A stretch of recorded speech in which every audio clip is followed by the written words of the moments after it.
मंगलपुर नवा गांव में रमेश नाम का एक बहुत ही गरीब लकड़हारा रहता था।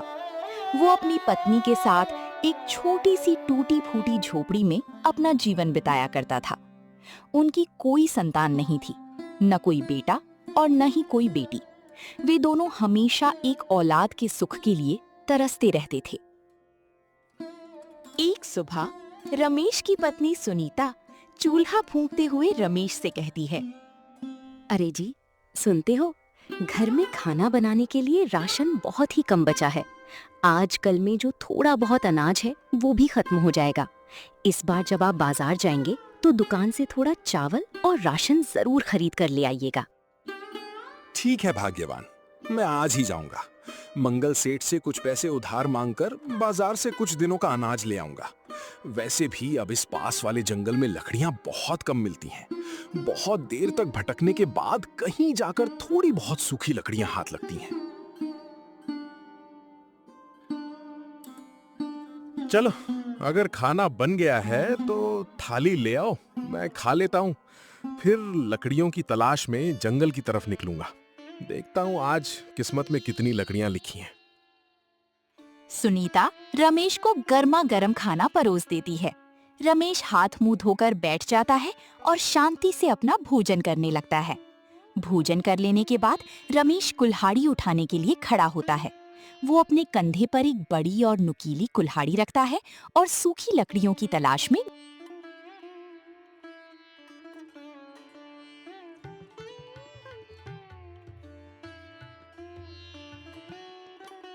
आज मुझे लकड़ियों के लिए कोई दूसरा जंगल देखना चाहिए, क्योंकि इस पुराने जंगल में तो अब सूखी लकड़ियां बची ही नहीं है।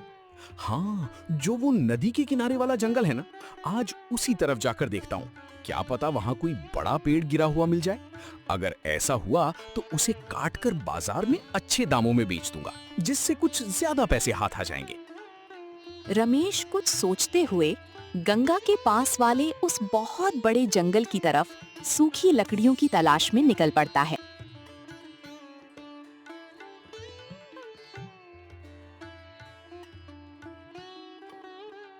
चलो, जंगल में तो आ गया। अब बस जल्दी से सूखी लकड़ियां खोजनी है।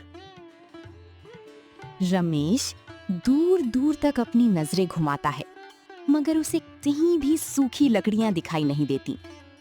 अरे ये कैसी मुसीबत है। मैं इतनी दूर से इस जंगल में आया और यहाँ दूर दूर तक कहीं सूखी लकड़ियां दिख ही नहीं रही हैं। अब मैं क्या करूं? चलो, थोड़ा और आगे चलकर देखता हूँ। शायद कहीं लकड़ियां मिल जाएं तो उन्हें लेकर चला जाऊंगा। जंगल में घूमते घूमते दोपहर हो गई है। मुझे लकड़ियां ढूंढकर जल्दी अपने घर की ओर निकलना होगा, क्योंकि यहाँ से मेरा घर बहुत दूर है। रमेश ये सब अपने मन में सोचते हुए आगे की ओर बढ़ जाता है। कुछ दूर जाने के बाद रमेश को एक बहुत बड़ा सूखा पेड़ दिखाई देता है। अरे वाह, ये तो बहुत बड़ा पेड़ है जो सूख कर गिर पड़ा है। मुझे इसकी लकड़ियों को जल्दी से काटकर घर की तरफ निकलना होगा, क्योंकि कुछ ही देर में सूरज ढलने वाला है। अगर देर हो गई तो बाजार बंद हो जाएगा। फिर मंगल सेठ मेरी लकड़ियां खरीद नहीं पाएगा और मैं घर के लिए राशन भी नहीं ले जा सकूंगा। चलो, जल्द से जल्द अपनी कुल्हाड़ी चलाता हूं। रमेश अपनी कुल्हाड़ी से उस बड़े सूखे पेड़ को काटने लगता है। कुछ देर कड़ी मेहनत करने के बाद वो उन सूखी लकड़ियों को काटकर एक रस्सी से बांध लेता है। फिर उसे अपने सिर पर रखकर गांव के बाजार में मंगल सेठ की दुकान की ओर निकल पड़ता है। आज तो भाग्य ही बदल गया। मुझे बहुत सारी लकड़ियां मिल गई। इन्हें बेचकर मैं अपने घर के लिए अच्छा खासा राशन तो ले जा ही सकता हूँ। रमेश ये सोचते हुए खुश होकर बाजार की तरफ बढ़ता है। चलो, बिल्कुल सही समय पर बाजार आ गया। अभी सूरज डूबा नहीं है। मैं अपनी लकड़ियां बेचकर जल्द से जल्द राशन लेकर घर जाता हूँ। मेरी पत्नी सुनीता मेरा इंतजार कर रही होगी। रमेश लकड़ियों का गट्ठर लेकर मंगल सेठ के पास पहुंचता है। अरे मंगल चाचा, आज मैं बहुत सारी लकड़ियां लाया हूँ। आज तो मुझे कुछ ज्यादा रुपए मिलने चाहिए। चलिए, ये लीजिए और मुझे कुछ रुपए ज्यादा दे दीजिए ताकि मैं अपने घर के लिए ढंग से राशन ले जा सकूं। अरे ठीक है, मैं देता हूँ। पर आज तुम किधर चले गए थे जो इतनी ज्यादा लकड़ियां लेकर आए हो? अरे चाचा, अब की बार मैं उस पुराने जंगल में नहीं गया जहां रोज जाता था, क्योंकि वहां अब लकड़ियां बची ही नहीं है। इस बार मैं नदी के किनारे वाले उस बड़े जंगल से ये लकड़ियां ढूंढ कर लाया हूं। अरे तुम यह क्या कह रहे हो? उस जंगल में जाना यानी सीधे मौत को दावत देना है। वहां जितने भी लोग गए कभी लौटकर नहीं आए। तुम किस्मत वाले हो जो सही सलामत लौट आए। अगली बार भूलकर भी उस जंगल का रुख मत करना। अरे चाचा जी, क्यों? क्या उस जंगल में कोई भूत चुड़ैल या कोई जंगली जानवर रहता है? मुझे तो इस सूखी लकड़ी के अलावा वहां कुछ और दिखाई नहीं दिया। ठीक है, तुम्हें कुछ दिखाई नहीं दिया, यह अच्छी बात है। मगर अगली बार जाना तो संभल कर। अगर वहां किसी चीज की आवाज सुनाई दे तो पलटकर कुछ मत बोलना। वहां बहुत ही रहस्यमयी पौधे हैं। कुछ अच्छे पौधे हैं तो कुछ बहुत बुरे। अगर कोई अच्छा पौधा हुआ तो वह तुम्हें नुकसान नहीं पहुंचाएगा, मगर पाला अगर किसी बुरे पौधे से पड़ गया तो वह तुम्हारी जान भी ले सकता है। अब तुम जा ही रहे हो तो मैं मना नहीं करूंगा, मगर उस जंगल में संभल कर लकड़ियां ढूंढना।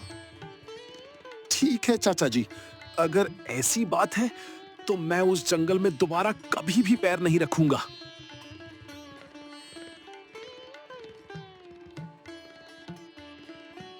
रमेश अपनी लकड़ियां बेचकर और बाजार से राशन खरीदकर अपने घर की ओर निकल पड़ता है। घर पहुंचकर वो दरवाजा खटखटाता है। अरे सुनीता, दरवाजा खोलो, देखो मैं राशन लेकर आ गया हूँ। सुनीता घर के अंदर से आवाज लगाती है, आ रही हूँ जी।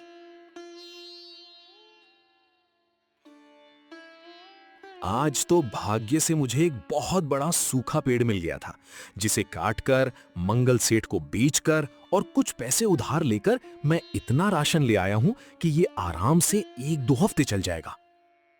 अरे वाह, ये तो बहुत अच्छी बात है। आप बैठिए, मैं आपके लिए पानी लाती हूँ। सुनीता मटके का ठंडा पानी लाकर रमेश को देती है। रमेश पानी पीकर राहत की सांस लेता है। इस तपती धूप में ऐसा ठंडा पानी मिल जाए तो दिमाग को सुकून मिल जाता है। चलो, आज बहुत थकान हो गई है, मैं थोड़ी देर सो लेता हूँ।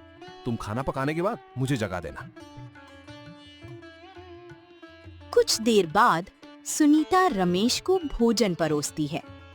रमेश इत्मीनान से बैठकर भोजन करने लगता है।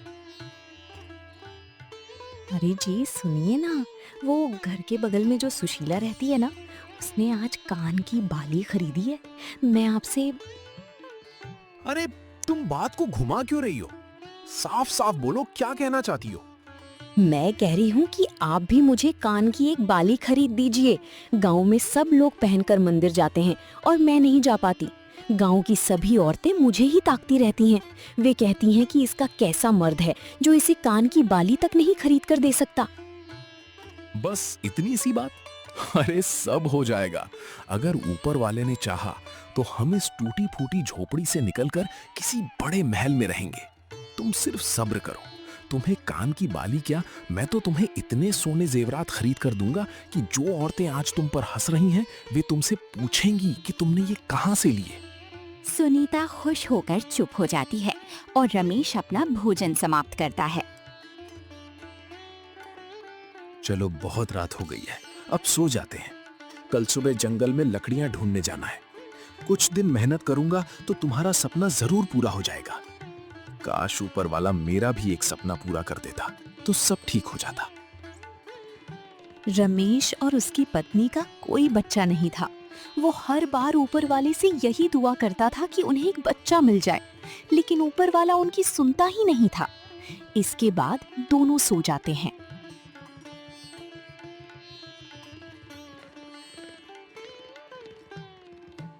अगली सुबह रमेश हर बार की तरह अपनी पुरानी जंगल की ओर निकल पड़ता है।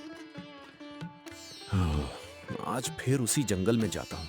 हालांकि वहां कभी अच्छी लकड़ियां मिलती नहीं है, पर मंगल चाचा की बात भी माननी पड़ेगी। वे कहते हैं कि उस नए जंगल में बहुत से भूत प्रेत और जंगली जानवर हैं।